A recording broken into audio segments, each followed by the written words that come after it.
এর পরিচয় শুনলে আপনাদের মনে কষ্ট লাগবে না তো? কিন্তু জানাও তো জরুরি, হ্যাঁ, জানাও তো খুব জরুরি।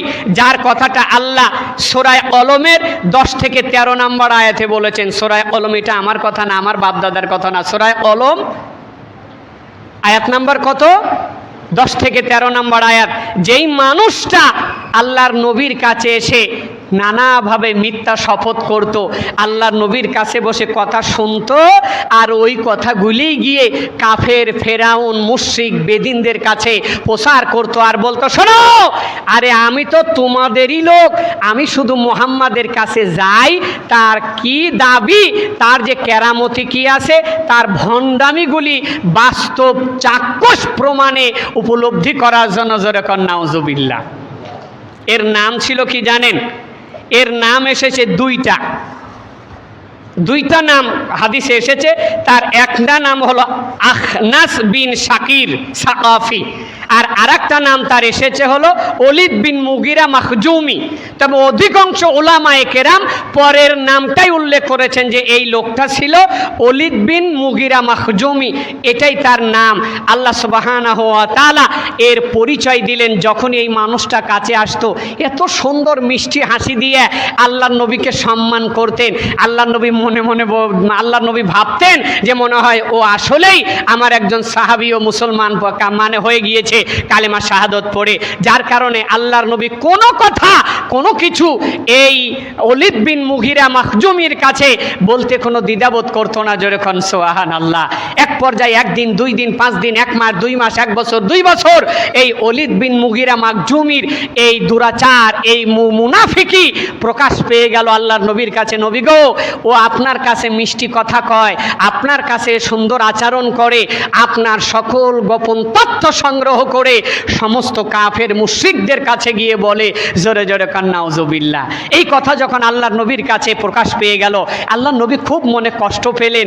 কারণ আল্লাহর নবী তো গায়েব জানতেন না যে এই ওলিদ বিন মুগিরা মাখজুমি আমার কথা গিয়ে কাফেরের কাছে বললেন। তখন আল্লাহ নবীকে সান্ত্বনা দিয়ে সূরা কলমের 10 থেকে 13 নম্বর আয়াত নাজিল করলেন।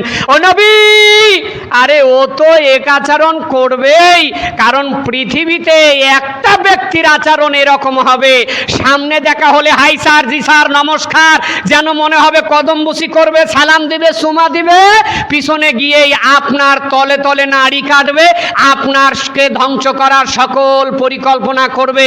ও নবী, এর জন্ম পরিচয় শুনে নেন। পৃথিবীতে একটা মাত্র ব্যক্তি এই কাজ করবে, সে হলো জারক সন্তান। সে কি, তার পরিচয় কি? সে হলো জারক সন্তান। কারণ জারক সন্তান ছাড়া এই আচরণ কোনোদিন অন্য কোনো বৈধ সন্তানের দ্বারা সম্ভব। আল্লাহ বলেছেন সূরা কলম 10 থেকে 13 নম্বর আয়াত, শুধু আল্লাহ বলে নাই, এই জারক সন্তানের আচরণ কেমন হবে। এই সূরা কলমের আল্লাহ এই আয়াতে এই জারক সন্তানের 9টা খাসিয়াতের কথা বলেছেন। কয়টা? 9টা। জারক সন্তানের ভিতরে 9টা বৈশিষ্ট্য থাকবে।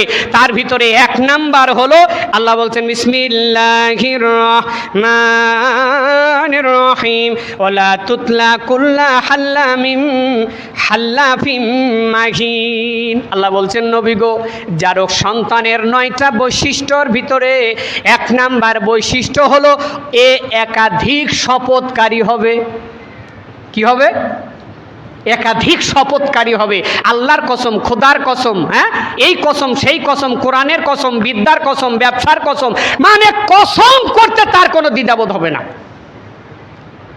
আপনাদের কষ্ট লাগতেছে নাকি রে ভাই? আপনাদের তো লাগার কথা না, মাশাআল্লাহ, আলহামদুলিল্লাহ, কোনো দিনও লাগবে না। কেন?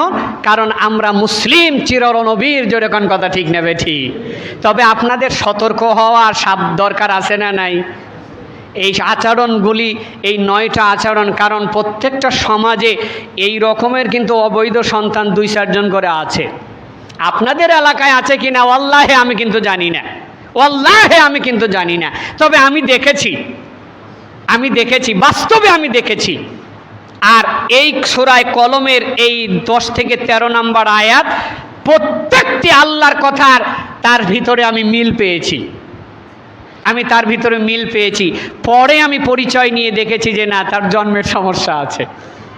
আমি নিজে দেখেছি, অনেকগুলি দেখেছি আমি, কারণ 24 বছর ধরে তো ইমামতি করি এ বাংলাদেশের মাটিতে।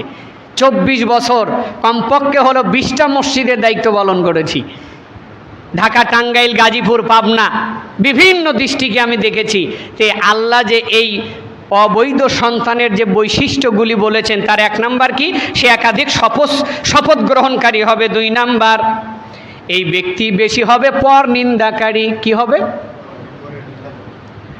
4, তার কথা নিন্দা করে বসবে। ও যে কে এটা ওর মনে থাকবে না, ফট করে একজনের নামে বদনাম করে বসে পড়বে। 2 নাম্বার হলো পর নিন্দাকারী হবে। 3 নাম্বার, আল্লাহর নবীর কথা, আল্লাহর নবীকে আল্লাহ জানায় দিয়ে বলছেন এই ব্যক্তিটা হবে মান্নাইল লিল খায়রিম মুতাদিন আসিম। এই লোকটা হবে 1 নাম্বার। 3 নাম্বার হলো কি? চগলখুরি, একজনের কথা আর একজনের কাছে লাগায়া দিবে। কি করবে? একজনের কথা আর একজনের কাছে লাগায়া দিবে। এটা হলো এই লোকটার পরিচয়। মুসলমান, শুধু তাই নয়, এরপর আল্লাহ বললেন, এরপরে এই ব্যক্তির ভিতরে যেই আচরণটা পাওয়া যাবে, যদি কোথাও ভালো কাজ হয়, যদি কেউ ভালো কথা বলে, যদি কোনো ইমাম হক কথা বলে, যদি কোনো বক্তা সত্য কথা বলে, 1 নম্বরে যে কোনো মূল্যে ও বাধা দিবে। কি করবে? 1 নম্বরে ও বাধা দিবে সর্বপ্রথম, যে কোনোভাবে, সেটা ভালো কথা দিয়ে হোক, মিষ্টি কথা দিয়ে হোক, আর রাগের মাথায় হোক, ও 1 নম্বরে বাধা দিবে। ও ওই ভালো কাজের বিরোধিতা সর্বপ্রথম করবে। সোনার ভাইয়েরা, এরপরে আল্লাহ বলছেন শুধু তাই নয়, এরপরে ও লোকটা হবে সীমা লঙ্ঘনকারী, গুয়ার হবে। সীমা লঙ্ঘনকারী বুঝেন নাকি? কাউকে গোনার টাইম নাই, আমি কাউকে মানি না, কাউকে বেল দেই না, এ কথা বলা লোক আছে না নাই? আমি কাউকে গুনার টাইম দেই না, যেন মনে হয় ওই বড়, ওর চাইতে বড় আর কেউ নাই।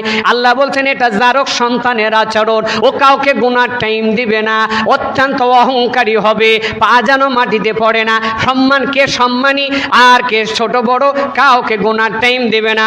ও সোনার ভাইয়েরা, শুধু তাই নয়, আল্লাহর নবী বলেছেন এই মানুষটার ভিতরে অতিরিক্ত পাপাচারী দেখা দিবে, ও পাপ করবে, কোনো কষ্ট নেবে না। এরপর আল্লাহ বলছেন এই ব্যক্তিটা হবে খুব রুক্ষ মিজাজের, খুব রাগী, হট মেজাজ। মানে ও যা বুঝে দুনিয়ার আর কেউ বোঝে না। ও হাজারো মিথ্যা কথা বলেছে, অন্যায় কথা বলেছে, এটা কেউ গায়ে নেয় নাই, কিন্তু একটা কথা যদি ও শুনেছে যেটা ওর মতের বিরুদ্ধে, একেবারে রাইগে মেগে ফায়ার হয়ে যাবে। আল্লাহ বলেছেন জারক সন্তানের 9টা আচরণের ভিতরে এই একটা। আমার সোনার ভাইয়েরা, ওলিদ বিন মুগিরা মাখজুমি, আল্লাহ নবী সাল্লাল্লাহু আলাইহি সাল্লামকে আল্লাহ সান্ত্বনা দিয়ে বলেন, ও নবী, ও তো আপনার কাছে আসবেই, ও তো আপনার তথ্যগুলি কাফেরদের কাছে বলবেই, কারণ ওর যে জন্মের সমস্যা আছে।